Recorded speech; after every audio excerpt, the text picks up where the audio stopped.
سڵاوتان لێبێ و ئەم کاتەتان باش بەڕێزان. ئەم شەو شەوێکی چارەنووس سازە بۆ گەلانی عێراق بە گشتی بۆ کۆمەڵانی خەڵکی کوردستانیش بە تایبەتی. ئەگەرچی کاتژمێر دوای کاتژمێر کۆبوونەوە چارەنووس سازەکەی پەرلەمانی عێراق و ئەنجومەنی نوێنەرانی عێراق دوا دەخرێت بۆ دەنگدان لەسەر پرۆژە یاسای بودجەی 3 ساڵی داهاتووی عێراق، واتە ئەم ساڵ و 2 ساڵی داهاتوو. دوا زانیاریژەوە بوو کە لەسەر شاشەی کورسات نیوز بینیتان کە کۆبوونەوەکە دواخراوە بۆ کاتژمێر 11 شەو و دیار نییە ئاخۆ 11 شەو کۆبوونەوەکە دەکرێەوە یان جارێکی دیکە کۆبوونەوەکە دوا دەخرێت. بەڕاستیش تا ڕادێک بۆتە مۆدل بۆ ئەنجومەنی نوێنەرانی عێراق کە کۆبوونەوەکانیان دەکەوێتە درەنگانی شەو بەرەبەیان. دیارە دواترە و پرسیارە لە میوانەکانم دەکەم. دەمەوێت قسەی زیاتر بکەین و لەسەر دوا پەرەسەندەکانی پرۆژە یاسای بودجە قسە بکەین و ئەو کاریگەری ئەرێنیانەی کە لەسەر داهاتووی خۆشگوزەرانی لە هەرێمی کوردستان بەجێی دەهێڵێ لەگەڵ هەرێک لە بەڕێزان کاک نەوزاد مهندس لە ئەستۆدیۆ چاودێری سیاسی لەگەڵمە بەخێر بی کاک نەوزاد، سوپاس بۆ ئامادەبوونە. لە بەغدا ڕاستەوخۆ لەگەڵ دکتۆر بڕیار ڕەشید ئەندامی ئەنجومەنی نوێنەرانی عێراق لەگەڵمە. جەنابیشتان بەخێر بن کاک دکتۆر، سوپاس بۆ ئامادەبوونتان. کاک نەوزاد ئەگەر دەرفەتم بێت دەمەوێت بچمە لای دکتۆر بڕیار. کاک دکتۆر دەمەوێت بە کورتی بپرسم دوا پەرەسەندەکانی ناو هۆڵی پەرلەمان چییە؟ لە زاری جەنابتەوە ئێستا هەواڵێکمان بڵاو کردەوە کە کۆبوونەوەکە دوا دەکەوێت بۆ 11 شەو. پێم بڵە بزانم بارودۆخەکە ئێستا چۆنە؟ سڵاو لە جەنابت و سڵاو لە میوانە بەڕێزەکەش کاک نەوزادی مهندس و سەرجەم بینەرانی ئەزیزی کەناڵی کورسات. بێگومان ئەوەی کە هەیە لە ئێستاە تا کوێستە کۆبوونەوەکان دەست پێ نەکردووە، تەنانەت کۆبوونەوەی لیژنەی دارایش کە بڕیار بوو کاتژمێر 8 دەست پێ بکات دواخرا بۆ ئێستا وە بڕیارە هێواش هێواش دەست پێ بکە. بەڵام تا کوێستەوەی کە هەیە دانیشتنی پەرلەمان هەرچەندە دواخراوە بوو کاتژمێر 11، بەڵام بە ئەگەرێکی زۆرە و دووبارە دو ئەخرێتەوە داخلی ڕۆژی هەینیە بین لەوانەیە لە بەری بەیانی ڕۆژی هەینی لە کاتژمێرەکانی بەرەبەیانە ئەگەرە جانیشتنی پەرلەمان دەست پێ بکەوە. کارەکەش گەڕێتەوە بۆ کۆمەڵێک بابەت. تا کوێستا بەشێکی زۆری بابەتەکان بە هەڵواستراوی ماوەتەوە. ئیتیفاقی سیاسی لایەنەکان لە ماوەی ڕابردوو هەوڵێکی زۆر هەبوو، جهدێکی زۆر هەبوو، بەڵام تا کوێستا ئیتیفاقیەکی کۆتایی نییە. وەکو بەشێک لە بەڕێزان کە پێشتر قسەمان لەسەر کردووە مەرج نییە ئیتیفاقی 100% هەبێت، چونکە دوجار لەناو پەرلەمانە بە زۆرینە بە ئەغلەبیە و ئەقەلیە قەرارە ئیرێت. ئەگەر ئەو تعدیلانەی یاخود ئەو مادانەی کە پێشتر لەلایەن حکوومەتەوە نێراوت ناو پەرلەمان لە چوارچێوەی یاسای بودجەیە لەگەڵ ئەو مقتەرحانەی کە لیژنەکە کردوێتی هەردووکوی ئەخرێتە بەردەم دەنگان و لەناو هۆڵی ئەنجومەنی نوێنەرانە کێ ژێرنەی یا چ مادەیەکی ئایا مادە ئەساسیەکە یان مقتەرحەکە و مقتەرحەکەش بە چ جۆرێکی چ زۆرنەی دەنگێنا و کاتە ئەوا بێت بە مادەی ناو چوارچێوەی یاسای موازنە. تاکو ئێستا دانیشتن ئەنجام نەدراوە و تاکو ئێستا بەشێکی زۆری کۆبوونەوەکان با بڵێن لایەنە سیاسەکان لە کۆبوونەوە بوون. پێشتر لە ماڵی بەڕێز سەرۆکی ئەنجومەنی نوێنەرانی عێراق محەممەد حەلبوسی کۆبوونەوەیەک ئەنجام درا کە تیان نوێنەری سەرۆک وەزیران و چەندانێک سیاسی تریکی تیا بوو. دواتریش کۆبوونەوەیەکی خودی سەرۆک وەزیران و لەگەڵ لیژنەی دارایی. واتە کۆبوونەوەکان بەردەوامی هەیە. کەمێک پێش ئێستاش کۆبوونەوەی لایەنە سیاسی کوردیەکان چ کۆمەڵ چی گرت و چه پارتی چه یەکێتی لە ئۆفیسی فراکسیۆنی یەکێتی نیشتیمانی کوردستان ئەنجامدرا. هەدەف لێک نزیکبوونەوەی لایەنە سیاسەکان بوو، بەڵام تاکو ئەم ساتەش بەشێک گرفت ماوە. ئەو خاڵانەی کە ئێمە پێداگریمان کردووە ئەوەیە کە لە یەکەم ڕۆژە و تومانە پاشەکەوتی موچە بۆ هاوڵاتیان بە مافێکی ڕەوای هاوڵاتیانی هەرێمی کوردستان ێزانین و پێداگری 100%مان لەسەر و بابەتە کردووە. و بابەتێکی کە بە هەمان شێوە پێمان وایە کە هاوسەنگی بۆ هەرێمی کوردستان و بۆ موازنە و یا بۆ ئەو بودجە و مستحقاتانی کە لە عێراقەوەی دەوەیە کە یەکسانی هەبێت لە دابەشکردنی. ئەگەر پارێزگایەک بە یەکسانی ئەو بەشە بودجێ و کە لە هەرێمی بڵێن لە عێراقەوە هەر بە یەکسانی دابەشکراوە هیچ گرفتێک دروست ناکات. ئەگەر بە یەکسانی دابەش نەکراتەوە بتوانێت پارێزگایەک ڕاستەخۆ ماوەڵە لەگەڵ عێراق بکات. ئەمانە بەشێکن لەو بابەتانی کە ئێمە ئەتوانین بڵێن بە خاڵی جەوهەری خۆمانمانزانی و کە مناقەشەمان کردووە پێداگریمان لەسەر ئەم بابەتانە کردووە. زۆر باشە کاک دکتۆر، دەگەڕێمەوە لات کاک نەوزاد جارێکتر بەخێر بیت. بەشێک لە قسەکانی دکتۆر بڕیار دەکەم بە پرسیارانی دەڵێت پێشبینی دەکرێت کۆبنەوەکە جارێکی دیکە دوا بخرێ وەکو ئەو باسی دەکات هێشتا کەشی ناو پەرلەمان ئەو بەو جۆرە نییە کە ئامادە بن بۆ دانیشتن سەرنجی تۆ چیانی لە دو کاتژمێرەکانیان بۆەوەی کە ئیتر ئەم بابەتەیەک لا بێتەوە من وا تێگەیشتم و هەروەهش دەرەچێ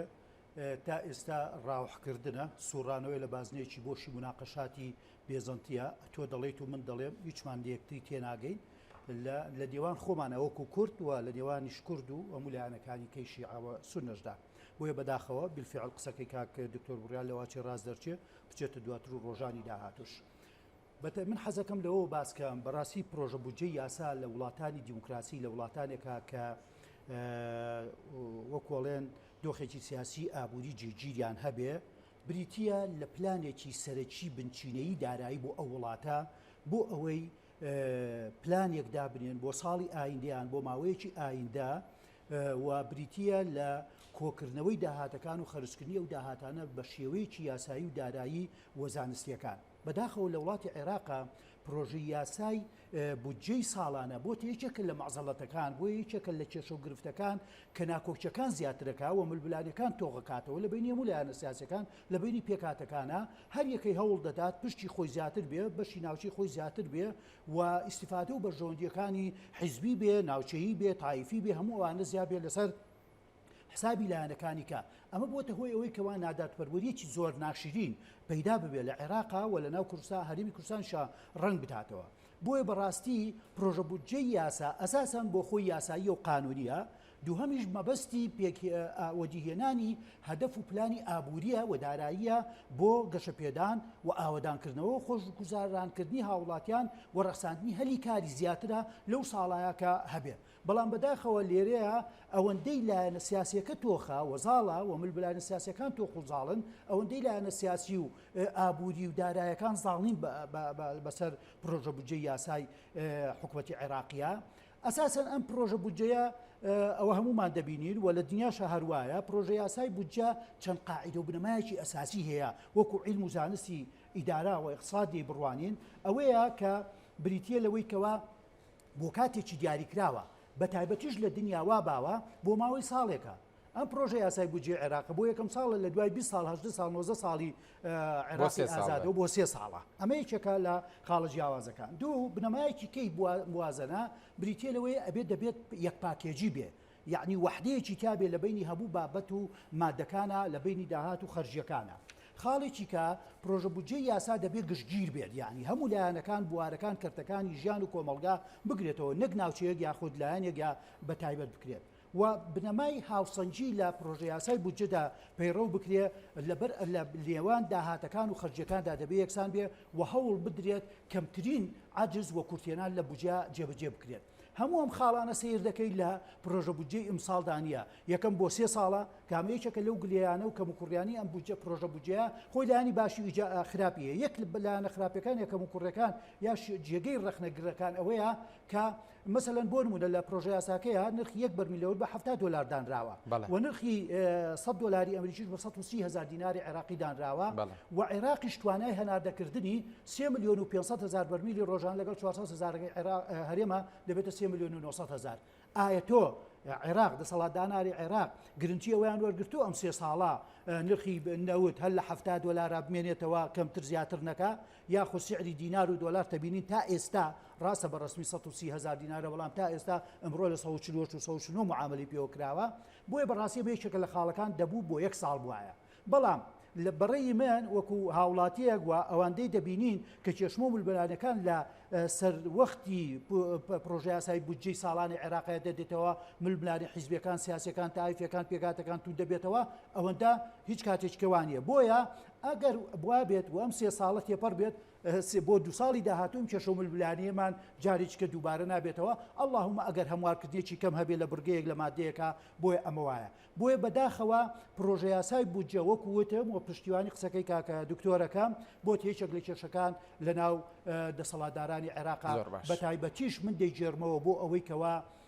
لایەنە دەسەڵاتدارە باڵا دەستەکانی ئەم حکوومەتەی ئێستا بەداخەوە کە حکوومەتی کاتی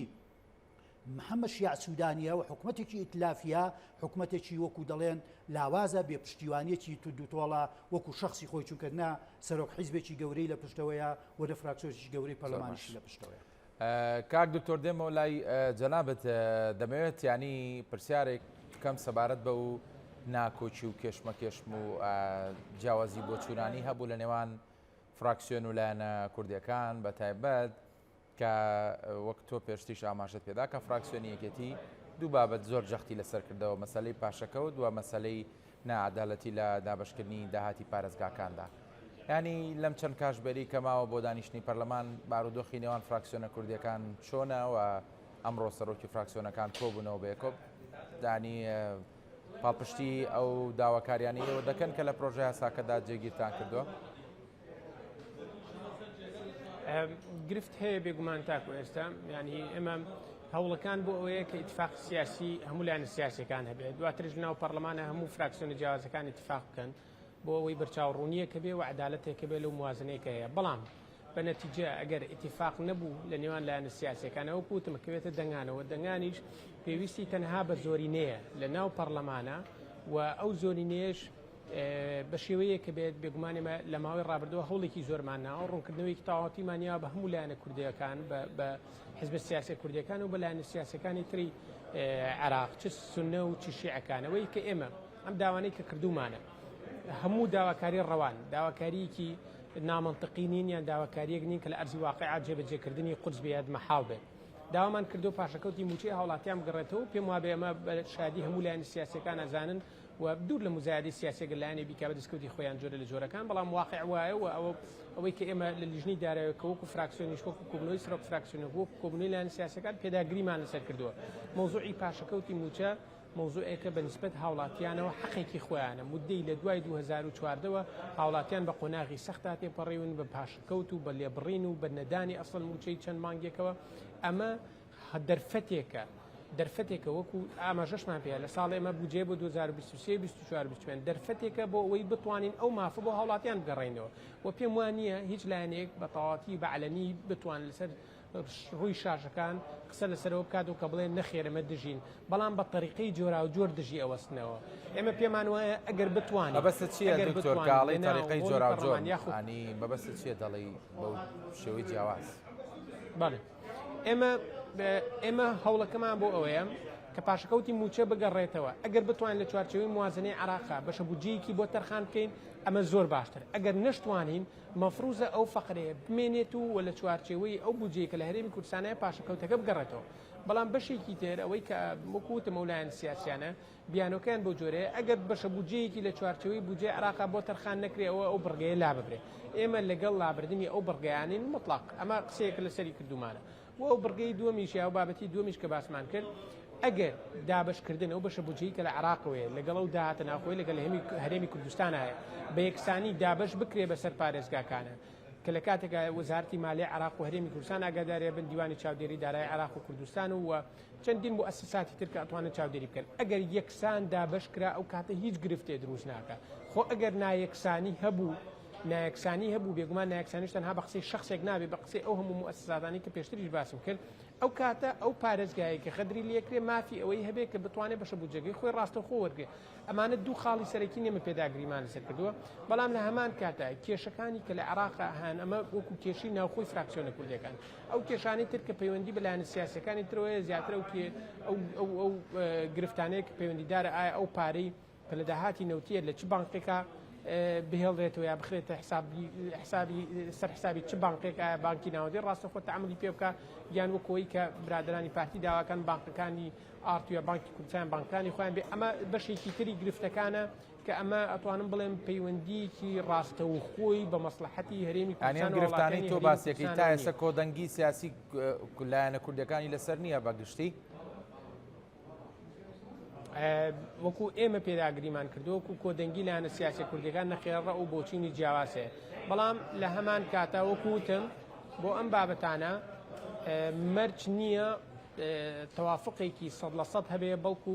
بە زۆرینە لە ناو هۆڵی پەرلەمانە تێ ئەپەڕێت. ینی مەبەست لەوەیە ئەگەر لایەنێکی کوردیش قایل نەبێ بەو بابەتانی کە تۆ باست کرد ئەکرێ لەگەڵ لایەنەکانی دیکە بتوانن جێگیری بکەن لە پرۆژه یاساکەدا؟ بێگومان لە ناوهۆڵی پەرلەمانە زۆربەی بابەتەکان بەو شێوە تێپەڕیوە کە زۆر جار گرفتێک دروستە بەیان چەندین گرفت دروست بووە کە لایەنی سیاسی دیاریکرا و بەدڵی نەبێ بەڵام بە نەتیجە زۆرینە حکومەکە بۆیە لە ناوهۆڵی ئەنجومەنی نوێنرانە ئەخرێتە دەنگانەوە ینی کەم یاسا هەیە کە دەنگدانەوەیەکی هەبێت یا گرنگ بێ بەنسبەت عێراق و هەموو لایەنە سیاسیەکان ئیتفاقیا تەوافقیان لەسەر بێت هەمیشە وا بووە و واشە بێت ئەو بابەتانی بە تایبەتی یاسای بودجەیە یا ئەو یاسانەی کە تەسیری ڕاستەخۆی لەسەر داهاتوی عێراق و لەسەر با بڵێن هاوڵاتیانی عێراقیە ڕاو بۆچوونی جیاواز هەیە چونکە حزبی جیاواز هەیە فراکسیۆنی جیاواز هەیە و ئایدۆلۆژی و بیرکردنەوە بۆچوونی جیاواز هەیە لە حکومڕانی و لە خزمەتکردن بۆیە زۆر جار ئەو جیاوازیە لە ناوهۆڵی پەرلەمانی شاوجودی هەیە و ئەکەوێتە بەردەم دەنگانەوە وەکو وتیشم ئەم دوو فەقرەیە کە هەیە لە ناو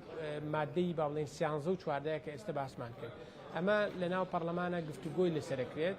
و مناقەشە ئەکرێت و ئەگەر هات و قابلی ئەوە بوو کە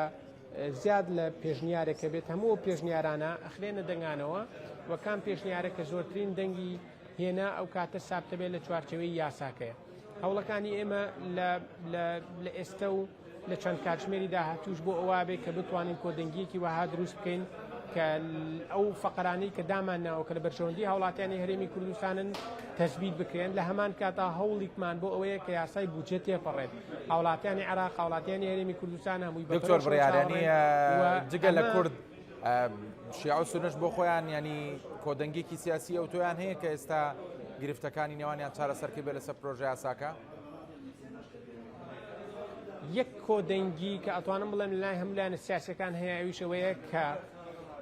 موازنە مەفروزە ئەمڕۆ یاخود بەرەبەیانی ڕۆژی هەینی دەنگی لەسەر بیرێت ئەمە هەمووی ئاراستی کارکردنی و حیزبە سیاسەکان بەو شێوەیە بەڵام ئایا چۆن دەنگی لەسەر یا دەنگ لەسەر چ مادەیەکەیرێ خلاف لەسەر ئەوانایە بەڵام هیچ لایەنێک سیاسی نەهاتۆ بڵێت لەگەڵ ئەویان کە موازنە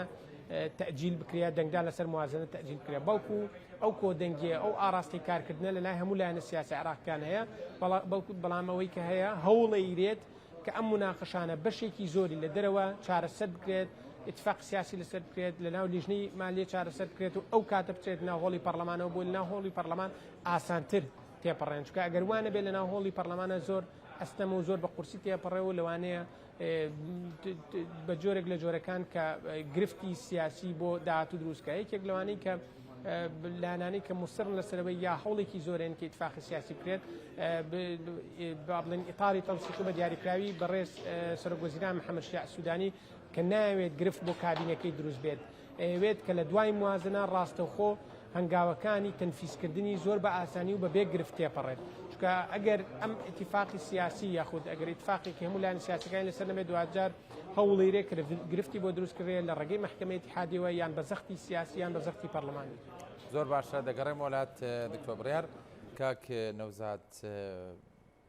دەبینی دووەگوێت لێ بوو کە دکتۆر بڕیار باسی لەوە کرد بەداخەوانی هەندێک فراکسیۆنی کوردی هەیە کە دژی هەندێک لەو بەرگەمادانە دەوەستنەوە کە یەکێتی نیشتیمانی کوردستان پێداگری لەسەر کردەوە بەڕاستیش هەموو ئەو بابەتانی کە یەکێتی نیشتیمانی کوردستان فراکسیۆنی یەکێتی پێداگری لەسەر دەکات بە تەنها بۆ لایەنگران و بۆ کەسانە نییە کە ئینتیمای سیاسیان بۆم حیزبە هەیە بەڵکو بۆ هەموو خەڵکی کوردستانە. سەرنجی تۆ چییە بۆ چی دەبێدانی ئێمە دژی بەرژەوەندی خۆمان بین؟ بەدڵنیایی من حەزەکەم پرسیار وەڵامەکەی جەنابەت لەوە دەست پێ بکەین ئایا ئەم مەطالیبانە و ئەم داواکاریانە و ئەم پێداگری یەکێتی نیشتیمانی کوردستان لەسەر ئەو چەند خاڵە لە خۆ ڕاهاتوە یعنی ئەرزێکی کۆنکرێتی نییە یاخود مەطلبێکی ڕەوا نییە ئەبێ بگەڕێنەوە بۆ ئەکەینەوە هێنەوە سەر چوارچەوەی حکوومەتی هەرێمی کوردستان و دەسەڵات لە هەرێمی کوردستاندا. یەکەم گەڕانەوەی لە سەتادا کەمترین مافی فەرمانبەرانە کەمترین مۆزاف کەمترین فەرمانبەران لە ساڵی 2015 تا ئێستا 7 ساڵە باشە بەدەیان ملیۆن دیناری لە لای حکوومەتی هەرێمی کوردستانە و تا ئێستا بەداخەوە حکوومەتی هەرێمی کوردستان ئەساسەن پێش ئەوەی کە یەکێتی نیشتیمانی کوردستان ئەم خاڵە زەخت بکاتەوە و گۆڕانکاری تیا بکاتەوە بیچەسپێنێت لە لیژنەی دارایی هەرێما ئەسڵن حکوومەتی هەرێمی کوردستان هەندێک ئێستا بازەکان کەوا فەرمانمان دەرکردو بەنیازین و پلانمان هەیە و ئەمانە لە دوای ئەو زەخت و جەختکردنەوەی یەکێتی نیشتیمانی کوردستان بوو. باشە بۆ پێشتر نەتان کرد جاران هەمومان فەرمانبەری ئەم حکومەتی هەرێمی کوردستان و هەموو تاژێکی دڵسۆز و خەمخۆریش بەڕێی من دەبێت دڵسۆز بێ بۆ قەواری هەرێمی کوردستان یەک و یەکگرتووی بەهێزی ئەم دەسەڵاتی کوردیمان کە چونکە بە خوێن و فرمێسکی هەمومان هاتوۆتە دی باشە بەڵام تۆ لە جاران مبەڕیریانەوە بوو شەڕی داعشەیە و بودجەمان بڕاو لە بەغدادەوە ئاوارێکی زۆر لە هەرێمەیە خەرجێکی زۆرمان هەیە خۆستا هەموو ئەو مبەڕرانە نەماوە کاکە لە ساڵی خۆشبەختانە لە 2017ەوە شەڕی داعش نەماوە ئاوارە زۆر کەم بۆتەوە باشە و داهاتەکانی زۆر باش بوون لەبەرەوەی کەوا نرخی نەوت لە بازارەکانی دنیا بەرزبەوە دەستکەوت و داهاتێکی باش بۆ حکومەتی هەرێمی کوردستان بوو کەواتە دەبوو بەڕێی من ئەخلاقیان حکومەتی هەرێمی کوردستان خۆی دەست پێشخەر بووایە ئەساساً خۆی بە یەک و یەکگرتووی ئەم بڕگەیان تەسوید کردایە بیان کردایە بە دەستکەوت و دروشم و مەطلبێکی کۆی حکومەتی هەرێمی کوردستان نەک لایەنێک وەکو یەکێتی نیشتیمانی کوردستان دوو مەسلەی خاڵی دووهام کە وەکو کاکە دکتۆر باسی کرد نائەدالەتی و نادادپەروەری لە دابەشکردنی داهاتەکان شایستەدارایەکانی زۆنی سلێمانی وەگەرمیان و هەڵەبجە و ڕاپەڕین و هەموو ئەو مەنتیقانە وای کرد کە یەکێتی نیشتیمانی کوردستان وەکو شەریکێکی سەرەکی و ئەساسی لە پێکهاتنی ئەم کابینەی نوێیە حەوت مانگی ڕێک هاتە دەرەوە و بایکۆتی کۆبوونەوەکانی انجومەنی وەزیران حکومەتی کرد لەبەر چی بوو زۆر کەسیان گوت لەبەر مەطلب و داواکاری شخصی و حیزبی یەکێتی نیشتیمانی کوردستانە دەرکەوت ئێستا کە بۆ دانیان پێنا و ئەو وەرەقەیە کە پێشکەش کرا لەلایەن تیمی یەکێتی نیشتیمانی کوردستان و ئاشبوونەوە و ئاشتەوایی ڕوویا و کە هەمومان پێمان خۆشە و ئاشتوابایی و ئاشتەوایی و تەبایە لە ناوی حکومەتی هەرێمی کوردستانە بێ دانی پێندا بەڵێ چەند ساڵە دەرکەوکەوە نائەدالەتیەک هەبووە بە نیسبەتی لە 143 بە 57 دابەشکرا و داهاتەکان کەواتە مووقیفەکانی یەکێتی و هەڵوێستەکانی یەکێتی و ئەم مەطلبەی ئێستا یەکێتی لە ئەرزێکی کۆنکرێتی لە حەق و حەقیانەتەوە هاتووە نەک لە ململاتێکی حیزبی یا داواکارێکی حیزبی باشە من پرسیار دەکەم و پرسیارەکەی جەنابیش دەروا بوو ئەگەر لە سەتادەی پاشەکەوتی موچەی فەرمانبەران بگەڕێتەوە هەر بۆ لایەنگرانی یەکێتی نیشتیمانی کوردستانە نەخێر تەواوی موچەخۆرانی حکومەتی هەرێمی کوردستان بە هێزی پێشمەرگەوە بە پۆلیس و ئاسایشەوە بە هەموو فەرمانبەرانی مەدەنی و ئیسفادە و سوودێکی لێبینن لەبەرەوە ئەمە نەک هەر بۆەوەیە کە لە سەتادە دەچێتە گیرفانی من و تۆی فەرمانبەرەوە بەڵکو بازار دەبوژێنێتەوە ئابووری دەبوژێنێتەوە هەلیکاری باشتر دەرەخسێنێ یعنی هەمە زۆر ئیسفادەی بە ئابووری هەیە لە ڕوو ئابووریەکانەوە لە ڕووی سیاسیشەوە جێگیریەکی سیاسی تر متمانەیەکی باشتری فەرمانبەران و هاوڵاتی خۆمان بە دەستکەوتەکانی حکومەتی هەرێمی کوردستانەوە ئاکەین ئێخۆ کاکە حکومەتی هەرێمی کوردستان تۆ حکومەتی چیت حکومەتی ئەگەر گەل نەبیت کۆمەلگا نەبیت فەرمانبەر نەبی موچەخۆر نەبی چین و تۆژە جیاوازان نەکەبیت حکومەتی کەمینەیەکی باڵادەستی حیزبوویت بنەماڵیت نەخێر لەبەرەوە بەڕاستی دەبێت ئەم بنەمایانە ئەم بنەما هەڵانە ئەم بنەمانە کە بە شێوەیەکی تاگڕەوانە بە شێوەیەکی خۆسەپاندانە دەچێتە سەر بەژە ئێستا من پرسیارێکەکەم زۆر نامەنتقیە دەڵێ وەفدی پارتی دیموکراتی کوردستان لەگەڵ لایەنە شیعەکانە نەگەشتە نەتیجە ئەمە بۆ خۆی ئەساسن لاوازی حکومەتی هەرێمی کوردستانە هەڵوەشاوی حکومەتی هەرێمی کوردستانە چونکە حکومەتی هەرێمی کوردستان بەستەنها پێکات ناتوە لە پارتی دیموکراتی کوردستان یەکێتی نیشتیمانی کوردستان هەیە و گۆڕانیش هەیە بۆیە دەبێت تۆ بە وەفدێکی مشترەکی بە هێزی یەک و یەکگرتوو بچیتە بەردەمی هەموو لایەنە سوننە و شیعەکانەوە باشە پێشتر ئەم دوو خاڵی یەکێتی نیشتیمانی کوردستان باسیەکە باسی نادادپەروەریەکە و ئەگەر کێشەیەک دروست بوو لە بەشە بودجەی پارێزگاکاندا پەنا ببینە بەر حکومەتی ناوەندی بەڕاستی ئەمە خاڵێکی زۆر لاوازە ئەی سەرنجت چییە لەسەر و بابەتی کە دکتۆر بڕیاریش باسی کرد دەوترێت ناکۆچی هەیە لەسەرەوەی کە داهاتی نەوت هەرێمی کوردستان لە چ بانکێکدا هەڵبگیرێت و دەوترێت کە لە زاری دکتۆر بڕیارەوە کە داوا کراوە لە دوو بانک هەڵبگیرێت کە هەرێک لەو دوو بانکە خاوەندارێتەکەی دەگەڕێتەوە بۆ کۆمەڵێک کەس لەناو پارتی دموکراتی کوردستان ینی چ جیاوازێکی ئەگەر بۆ نمونە لە بانکێکی فەرمیە ڕاقی بێ وەڵام من بەڕێی من هەموو یەکێک لە ساڵانی ڕابردوو تا ئێستا گلەیی ئەوە بووە کە ناوەکان خۆ مەشهورە بە ئەو دوو بانکە با ناوەکان نهێڵین بەڵام دەڵێن بەس لە گۆڕینەوەی دۆلار بە دینارە ماگانە 50 میلیۆن دلار و 30 میلیۆن دلار و 40 میلیۆن دلاریان دەستکەوتۆ بۆ گیرفانی خاوەنی ئەم بانقانەیە کە ئەشخاصی باڵادەست و دەستڕۆشی لە پارتی دیموکراتی کوردستانە ئەی باشە جەماوەری میلەتەکەمان ئەم حەقیقەتانە نابینن باشە ئەو 50 میلیۆنە بۆچی نەچێتە گیرفانی هاوڵاتیان و موچەخۆرانی خۆمانەوە باشە من قسەیەک دەکەم باسی ئەوەکەن کە پەرۆشی و خەمخۆری و قەوارە و پاراستنی قەوارەی هەرێمی کوردستانە ئەی باشە ئێمە یەک خاڵەڵێم کە زۆرم پێ ناخۆشەوە قسەیەکە کە حەقیقەتیشە لە چواری چوارکە ڕێکەوتێکی سیاسی لەوەی حکوومەت هەرێمی کوردستان و حکوومەتی محەممەد شیع سوودانیا ئیمزاکرا لە بەغدا ئەو کاتە قواری هەرێمی کوردستان بچووکەوە ئەو کاتە دەسەڵاتەکان نەما لەبەرەوەی تۆ تەواوی مەلەفی نەوتت ڕادەست کرد بەکە ئەڵێن مەلەفی نەوت بۆچی گرنگە لەبەرەوەی لە 1995 داهاتی هەرێمی کوردستان بە عێراقیشەوە لە داهاتی نەوتە تۆ کە دەوتت نەما داهاتەکەی نەما ئیتر شەڕ لەسەر چی دەکەی شەڕ لەسەر ئیمزایەک دەکەی کە بیکەی گیانەیەکی لەسەر مناقلەیەک یاخود جوڵەیەکی ڕسیدێک یان ناڕەسیدێک لەبەرەوە بەڕاستی هەمومان ئەزانین یعنی متمانەکە ئەوەندە هاتۆتە دابەزیوە هاتۆتە خاڵی سفر بە دەسەڵاتەکانی حکوومەت هەرێمی کوردستان هەمومان داوا دەکەین باشە ئەو بانکە جاران لە بانقی خەڵک بوو هاڵک بانک بوو لە تورکیا هەمومان دەردیکاراڵێ پێی ناڕازی بووین بەڵام ئەوان ڕازی بوون دەسەڵاتداران ئێستا دەڵێن بێتەوە بانکێکی ناوەندی حکوومەتی فدرالی ناوەند کە هەمومان پەیوەستین بۆ وەکو هەرێمێکی دەستوری لە چوارچێوەی دەوڵەتی عێراقی فدراڵە بۆ لە بانکی ناوەندیدانە بێت خۆ ئەوەش باس کراوە لە خاڵی سیانزە لە مادە سیانزە چواردەدا کە یا لەژێر سایەی ئەنجومەنی وەزیرانی عێراقا تەخویلی سەرۆک وەزیرانی حکوومەتی هەرێمی کوردستان دەکا یاخود لە ڕێگەی وەزارەتی مالیەوە ئەو تەخویلە دەکا ئێمە وەکو ئەڵێن هەموو دەسەڵاتە گەورەکانمان لە دەستداوە ئێستا هاتۆتە سەرەوەی ئیمزا و تەخویلێک شەڕی لەسەر ینی پێ دوایە مەبەستی پشتی ئەم داواکاریەت چی بێ واللهی تەنها وەکووتم ئەگەر قسەیەک بکەم بۆ پاراستنی مائەلوەجهە بڵێن وەڵا حکوومەتی هەرێم ماوە و شایستەی ماوە و قەوارەکەی بە قووەت و بەهێزا و سەرۆکی حکوومەتی هەرێمی کوردستان دەتوانێت تەسەڕوف بە پارە و داهاتەکەوکە ئەژیناتۆ لە ئەساسەن لە چواری چوارەوانێ دەسەڵاتەکانت و قواری هەرێمی کوردستان زۆر بەرەو پچوکی لاوازی وەتۆ بەداخەوە زۆر باش کاک نەوزاد دکتۆر بڕیار کۆی ئەو بابەتانی کە باست کرد و ئاماژەت پێداکە لە بەرژەوەندی خەڵکی کوردستانە و دەبێت دەنگدان لە نێو هۆڵی پەرلەمانیەک لای بکاتەوە ئەگەر بێت و زۆرینە لەسەر ئەم بڕگانی کە جەنابەت باست کرد دەنگی نەدانی ڕاشکاوانە پێم بڵێ کێ بەرپرسیارە بەرامبەر بەوەی کە ئێوە نەتانتوانی وایان هەوڵی خۆتان داوە کە شەڕ لەسەر قوتی خەڵکی کوردستان بکەن و بەڵام هەندێک لە لایەنەکانی دیکە لە نیوێ ڕێگاکە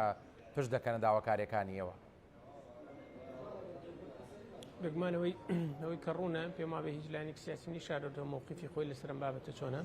بە دیاریکراوی لەسەر مۆزوعی پاشەکەوتی موچە پێداگیری تەواوەتیمان کردووە بەڵام بە زەخی ئەوەی کە برادرانی پارتی دیموکرات پێیان وایە کە ئەگەر پێشتر هەر قسەکەیان دژی فەقەرەکە بوو بەڵام دواتر لە ژێر زەختی هاوڵاتیانە کە پێیان وابوو بۆچی دژی ئەم بڕگەی کێتی نیشتیمانی وەساونەتەوە گۆڕیویانە بۆی ئەگەر تەخصاتی مالی بۆ بکرێت ئەو کاتە ئێمە لەگەڵیان بە غێری تەخصاتی مالی لەگەڵیانین واتە ئەمە زۆر بە واضحی دیارەکە کێبژێتی و پێم وابێ شتێکی ڕوونیشە لای هاوڵاتیان بەڵام پێداگریەکەی ئێمە وەکو پێشتریش و بە هەمان شێوە ئەمەی ئێستش کە هەمان خاڵە لە یەکەم ڕۆژە قسەمان سەر کردو وەکو پێشنیار وەکو ئیمزای لەسەر کراوە و پێشتریش لە ناو هۆڵی پەرلەمانێمە باڵێن لە خوێندنەوەی دووەمی بودجەیە بە بەڵگەوە ئەمە چەندی جارێک باسم کردووە زۆرترین مداخەلەی لەسەر گەڕانەوەی پاشەکەوتی موچە لەلایەن پەرلەمانتارانی فراکسیۆنی کێتیەوە بووە باشە هۆکار چی ینی بەڕاستی هەمان ڕۆژی کاک دکتۆر با ڕاشکاوانان پرسیارەکەمانی هەر ئێوە بەرپرسیارن لەوەی کە داوای قوتی موچە خۆرانی هەرێمی کوردستان بکەن ئەلانی ئێمە هەوڵەکەی ئێمە بۆ گەڕانەوەی پاشەکەوتی موچەی هاوڵاتیان و بە بەرنامە کاری بۆکەین دوور لە مزایدەی سیاسی دوور لە قسە و قسەڵۆک کە تەنها لە چوارچێوەی مارکتینگێکایە بۆ لایەنی سیاسی ئێمە بە فعلی لە ناو لیژنەی دارایی قسە لەسەر کراوە قسەمان لەسەر کردو لە ڕێگەی نوێنەری خۆمانەوە و بە فعلی لە کۆنگرێ ڕۆژنامەوانیە و دواتریش لە ناو هۆڵی پەرلەمانە داوامان کردووە و دواتریش بە نووسین پێشنیار و بڵین ڕادستی لیژنەی داراییمان کردوواتە تەنها لە چوارچێوەی قسە و لە چوارچێوەی مزایدەی سیاسی سەر تەلەڤیزیۆن نەبووە بەڵکو بە فعلی و بە بەرنامە و بە کۆدەنگی فراکسیۆنەکەمان کارمان لەسەرم بابەتە کردووە و وامان کردووە کە کۆدەنگیەک نەک تەنها وەکو فراکسیۆنی خۆمانیە لایەنە کوردیەکان کە بەداخەوە بەشێکی بەدەست نهاتووە بەڵکو کۆدەنگیەکی شەقامی عراقی بەدەستبێن من لەم ڕۆژانەیە پێش دەستپێکی موازنە لەگەڵ بەشێک لە پەرلەمانتاران کە قسەمان کرد تەواو بابەتەکەیان لا ڕوون بووتیان ئەمەی حکوومەتی هەرێم کردوێتی لە ڕامبردووە غەدرێک بۆ بەرامبەر بە هاوڵاتیان کرداوە ئەو غەدرە ئێستا کە وەکو یەکێتی نیشتیمانی ئێوە تانەوێ بیگەڕێنەوە ئەو مافە بگەڕێنەوە بۆ هاوڵاتیان جێی دەستخۆشیە پاڵپشتی تاواتیانەکەین کە ئەم بەڕێزانی کە بۆت باسەکەم بەشێکیان سەربەخۆ بوون بەشێکیان لایەنی سیاسی جیاوازی عراقی بوون نەک کوردی واتە وامان کردووە کە ئەم کۆدەنگیە لە شەقامی با بڵێ لەناو پەرلەمانتارانی عراقا لایەنە سونە و چ شیعە دروست بێت و تێبگەن لە واقعی کە ئەمە مافێکی هاوڵاتیانە و وەکوتم تەنها نەمان هێشتۆتەوە لە چوارچێوەی کەناڵی کوردیە یا لە چوارچێوەی شەقامی کوردیە بەڵکو هەوڵمان ناوە کە لەناو موسسەکانی یا با بڵین لە ئەنجومەنی وەزیرانە بە لە ڕێگەی وەزیرانی کە بەشدار لە کۆبنەوەکانە لە ناو پەرلەمان بێت یان لە ڕێگەی میدیاکانەوە بێت بۆی واقعە بەرچاوڕوونیکی تاو هەبێت بۆیان و بۆی بتوان پاڵپشتمان بلەن داواکار کاتە گەشتبینی بۆی کە داواکاریەکەتان ئەگەر لایەنە جێگیر ببێ زانی ئێمە هەموو هەوڵێکی خۆمان خستۆتە گەڕ بەڵام لە هەمان کاتە ئاراستێکی پێچەوانەش هەیە بەڵام بە ئومێدین و گەشتبینین و ئومێدەکەین کە ئەو ئیتفاقیە ئەو هەوڵانی کە یاومانە لانی سیاسەکانی کوردیەکانی کە لێمان هەڵنەوەشێنێتەوە. زۆر باشە دکتۆر بڕیار دەگەڕێم وڵات کاک نەوزاد لە سەرەتا قسەکان تا باسی بابەتی 3 ساڵی بودجەت کرد بۆ عێراق دەمەوێت بکەم بە پرسیارێک لەوەی کە هیچ کات بارودۆخی ئابووری عێراق جێگەی گرنتی نەبووە ینی هەر شارەزایەکی بواری ئابووریش قسەی لەسەر دۆخی ئابووری لە عێراق کرد بێ نەیتوانیوە 100% پێشبینی بکات ینی تۆ پێ دوایە 3 ساڵی داهاتووی عراق 3 ساڵێکی ئارام دەبێەوە بڕگە و مادەکانی ئەم پرۆژه یاسایەوە خۆی جێبەجێ دەکەیەوە لە ناوی شیادا هەرێمی کوردستان نەخێر نەوەڵا چۆنکە مەسەڵەن خۆتان زان ئەگەر بە چاوێکی حەقیقی و بە چاوێکی ورد و چاودێریەک سەیری بارودۆخی عێراق بکەین هەرێمی کوردستان بکەین ناوچەکە بکەین دنیا بکەین هەمووی لە گۆڕانکاریەکی زۆر گەورەیە و هەموو ئەو پێشبینیانەش وا دەخوێنرێتەوەی ساڵی 2023 بە ئاسانی تێپەڕ نەبێ بەسەر هەموو دنیاە و بۆ 24 ساڵی گۆڕانکاری ناوەبرێ و خۆتان دەزانن هەموو ئەم گۆڕانکاریە گەورانە یاخود ئەم ئاڵ و گۆڕە بەرزوو نزمانەی داکشان لە دنیا و ناوچەکەیە لە ئەنجامی شەڕی ئۆکراینە رووسیاوە هاتوۆتە ئاراوە بەرزبوونەوەی نرخەکانی نەوت بەرزبوونەوەی کاڵا پێداویستەکان لەسەر ئاسی دنیا دابەشبوونی دنیا بە تایبەتی لە بینی زلهێزەکانی رووسیا ئەمریکا ئەوروپایە و ئێستا یعنی سیرەکەی هەفتەیەک یا پێشتر شەڕی رووسیا ئۆکراینە هەنگاو بە هەنگاو گەرمترە بێ و ترسناکتر دەبێ و هەردوو لا دەست دەبن بۆ وەکوڵێن محرەماتەکان یا قەدەغەکراوەکان یا شوێنە مەترسیدارەکان یا بەکارێنانی چەکە تۆقێنەرەکان بۆیە بەڕاستی ئەمە ئەگەر ئەم جەنگە بەردەوام بێ و بەم شێوە بەم نەهجە بەرز بێتەوانەیە کاریگەرە خراپەکانی بەسەر هەموو دنیادا دەبێ و هیچ لایەکیشیان تەنازل بۆ ئەوی کە ناکەن و بە بڕوای من دەرچی ڕێکەوتن یاخود تەنازلکردن و نەرمینواندن لە هیچ لایەکەوە نیە نە لە ئۆکراینە نە لە رووسیاوە و لە پشتی ئۆکراینەشەوە خۆتانزان هەموو ئەوروپا و ئەمریکا هەیە ئەمەوە ئەکات کە شەڕەکە زیاتر بخایەنەوە سین بێتە ناوەوە و کۆریا جنوبی بێتە ناوەوە و لەم لە ئێران بێتە ناوەوە و هەردوێنێ وەکو خۆ دەرخستن ئێران چەکێکی بالسی و ڕۆکێتی بالسی تازەی پیشان داوە دواتر خاڵێکی گرنگتر بیرمان نەچی هەڵبژاردنەوەی ئەردۆگان و بەردەوامبوونی 5 ساڵ لە حکومڕانی بەم شێوە ناجی ئێستایکە پێشووتری هەبووە تەسیر و کاریگەریەکی هەمەرجۆر و هەمەلایەنە بە باش و بەخراپ دەکاتە سەر ناوچەکە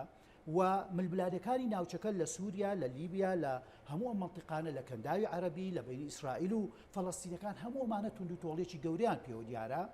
لە مەسەلەی خۆمانە لە ناو عێراق و هەرێمی کوردستانە ئەوە دەبینین لە دوای 20 ساڵ وەکو ئەڵێن پەردبوونێکی زیاتر دەبینین دوورکەوتنەوەیکی زیاتر دەبینن لە ئاڕاکانمانە لە بۆچوونەکانمانە لە دابەشبوونە ناوچەیەکانمانە بۆی بەڕاستی وەکو وتم ئەم قسەیە بێنەوە سەر ئەوەیکەوە دانانی بودجەیەکی عێراقی بەم شێوە ناجێگیرا لە ناوچەیەکی ناجێگیر و گەرمی دنیا و لە دنیایەکی شڵژاوە بەڕاستی وەکو ئەڵێن نە بڕیارێکی حەکیمانەیە نە عەقڵانە بووە نە ژیرانە بووە بۆ 3 ساڵ من ئەوە تێگەم لەوانەیە حکوومەتەکەی محەممەد شیاع سوودانی بیکاتە دەستکەوتێک کە زۆر جار باسەکە لە ئەعلامە یەکەم جارە لە دوای 20 ساڵ بتوانین پرۆژه یاسایەک بۆ 3 ساڵ دابنێن وەکو دەستکەوتێکی گەورە بۆ حکوومەتێکی بچووک و ئیتلافی لاواز ئەمە بۆ خۆی شتێکی باشە ئەم حاڵەتە وەکو پێشتر باسم کرد لاەنە ئیجابێکم باس کرد ئەگەر دەوڵەتی عێراقی دەوڵەتێکی جێگیری سیاسی ئابووری ئەمنی بواە کۆمەڵایەتی بواە و ناوچەکەش بە هەمان شێوە استقرارێکی وایە و دەوڵەتی عێراق دەوڵەتێکی پیشەسازی و کشتتوکاڵی و گەشت و گوزاری بووە و داهاتەکان و سەرچاوداتەکانی زیاتر بووە وەکو پێم وتیت تا ئێستا لە 1995 داهاتی دەوڵەتی عێراق دەوڵەتی لە 1995 داهاتی نەوتیە باشە ئەگەر نەوت بۆ نمونە وەزعەکان بە شێوەیەک لە شێوەکان شکایەوانێ گەڕاینەوە بۆ ساڵی 2015 و 16 نرخی نەوت داشکا بۆ خوار $50 ئەو کاتە چی دەکەی لەبەرەوە بەڕاستی بۆیە منطق نەبوو و لۆژیک نییە کە ئەم پرۆژە بودجە یاسایە بۆ 3 ساڵ بێ بە هەموو پێودانە دنیایەکان یا دارایەکان یا ئابوووریەکان. زۆر باشە کاک نەوزاد. دکتۆر بڕیار بۆ دوا پرسیار دێمەوە لای جەنابەت ئەمەیانی ئەوەم پێ بڵێ بەڕاستی نەکرد بە من بە کۆمەڵانی خەڵکی کوردستانیش ئەو کۆبنەوەی کە تۆ پێشبینی دەکەی دوا بکەوێت ئەنی ئەمڕۆ تا بەرەبەیانی سبەینێ کۆبنەوەکە ئەنجام دەدرێت و ئەگەر ئەنجام بدرێت ئەو پرۆژه یاسایی کە لیژنەی دارایی پێداچوونەوەی پێدا کردووە لە ئەگەری پەسەندکردنی بۆ بەرگە و مادانی کە ئێوە شەڕی یاساییتان لەسەر کردووە دەرگای خۆشگوزارانی لەسەر هەرێمی کوردستان دەکاتەوە بە کورتی سوپاس دەکەم. بێگومان لە ماوەی ڕابردوو زۆر ئەم بابەتەمان باس کرد لەبەرەوەی گرنگە بوون هاوڵاتیان بۆیە دووپاتمان کردەوە و قسەمان لەسەر کرد کە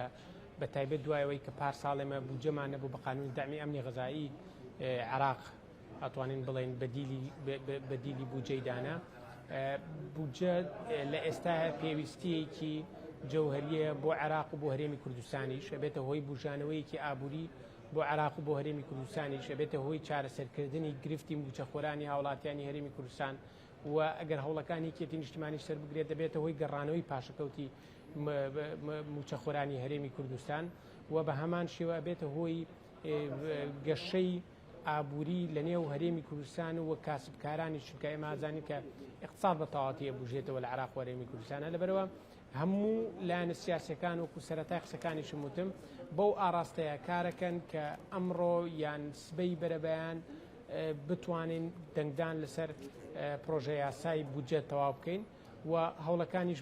بۆ ئەو بابەتەیە و کێشەمان نییە گەر درێژە بکێشێت چەند کاتژمێرێت یاخود چەند ڕۆژێکیش بەڵام گرنگەوەیە کە ئێمە لەسەر پێداگر بین لەسەر ئەو داواکاریانی کە بەنسبەت هاوڵاتیانی هەرێمی کوردستانەوە جەوهرین و مەسیرین. زۆر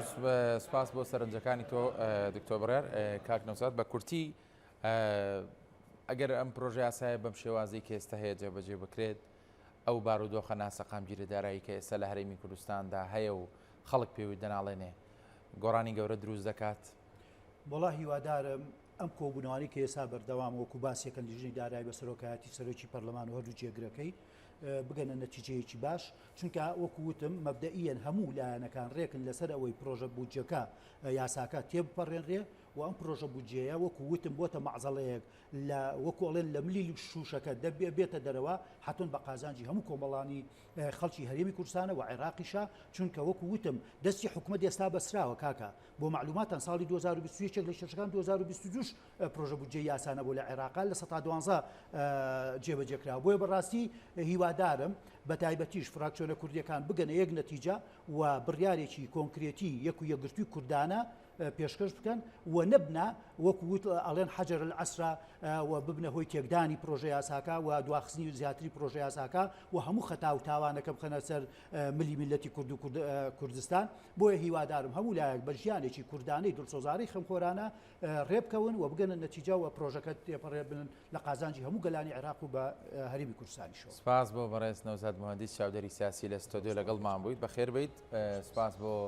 بەڕێز دکتۆر بڕیار ڕەشید ڕاستەوخۆ لە بەغدا وەک ئەندامی ئەنجومەنی نوێنەرانی عێراق لەگەڵمان بووی. سپاس بۆ سەرنجەکانی تۆش بەڕێزان ومێدەوارین کە کاتژمێرەکانی سبەینێ و بەرەبەیانی سبەینێ و کۆبنەوەیە ئەنجام بدرێ و دڵنیام هەموو هاوڵاتیانی هەرێمی کوردستان بەتاسەون بۆی کە ئەم پرۆژە یاسایە پەسەند بکرێەوە بەڕاستی هەموو ئەو بارودۆخ و کێشەدارایانی کە ئێستا هەرێمی کوردستان و خەڵک پێوی دەناڵێنن بەرەو چارەسەر بڕوا. چاوتان لەسەر شاشەی کورسات نیوز بێ سات بە سات زانێریەکان بۆیەوە دەگوازینەوە پانۆراما پێشکەشکرا شاد بن.